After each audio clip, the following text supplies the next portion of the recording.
datang dalam program Dialog Publik bersama saya, Anastasia Sawicantika.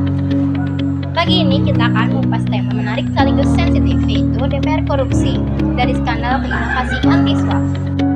Telah hadir bersama saya seorang pakar hukum dan tata negara. Selamat siang, Pak. Ya, siang. Oke, Pak. Kita tahu publik sering mendengar skandal korupsi di DPR. Bisa dijelaskan mengapa kasus-kasus ini masih marak terjadi meski sudah banyak pejabat yang ditangkap? Ya, kenapa masih banyak terjadi? Karena kekuasaannya sebetulnya, dan memang para pejabat kita itu ketika diberi kekuasaan tetapi tidak amanah, maka dia akan mencari celah bagaimana mencari keuntungan pribadi. Walaupun sudah ada pembuktian ditangkap, tapi sanksi hukum yang berlaku itu tidak tegas juga, gitu. Kalau begitu, apa dampak dari skandal ini bagi rakyat dan masyarakat? Ya, dampak dari skandal itu ya mungkin masyarakat itu kurang percaya terhadap anggota dewan kita ya.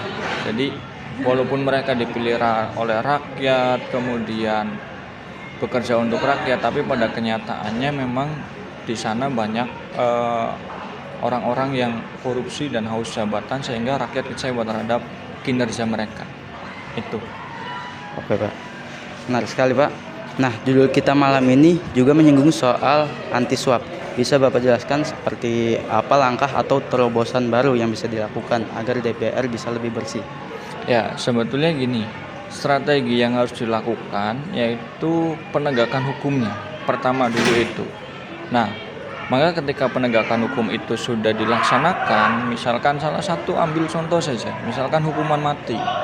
Nah, itu akan memberi efek jerah kepada yang lainnya, sehingga ketika satu contoh ini diterapkan, maka yang lainnya juga tidak akan mengikuti. Sebetulnya itu. Karena kalau misalkan kita mengejar target pendidikan karakter dan lain sebagainya, pendidikan anti korupsi, itu tidak akan berpengaruh ketika hukumnya tidak jalan. Gitu. Oke, Pak.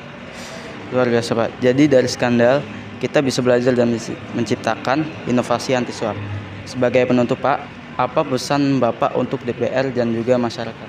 Ya, untuk pesan Bapak untuk anggota dewan, bekerjalah untuk rakyat. Jangan sampai memandang kekuasaan itu hanya untuk kepentingan pribadi maupun kepentingan kelompok.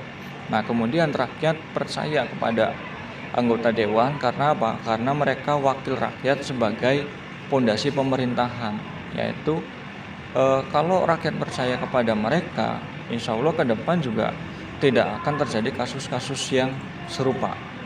Itu. Oke, terima kasih, Pak. Terima kasih atas penjelasannya. Semoga pembahasan hari ini kita membuka jalan menuju DPR yang lebih bersih dan dipercaya rakyat. Sampai jumpa di episode berikutnya. Assalamualaikum warahmatullahi wabarakatuh.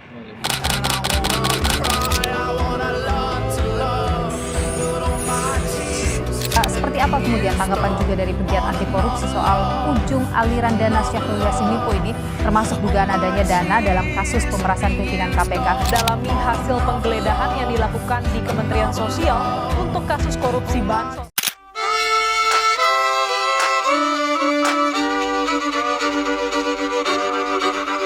Kisah usang tikus-tikus kantor yang suka berenang di sungai yang kotor. Kisah usang tikus-tikus berdasi yang suka ingkar janji lalu sembunyi.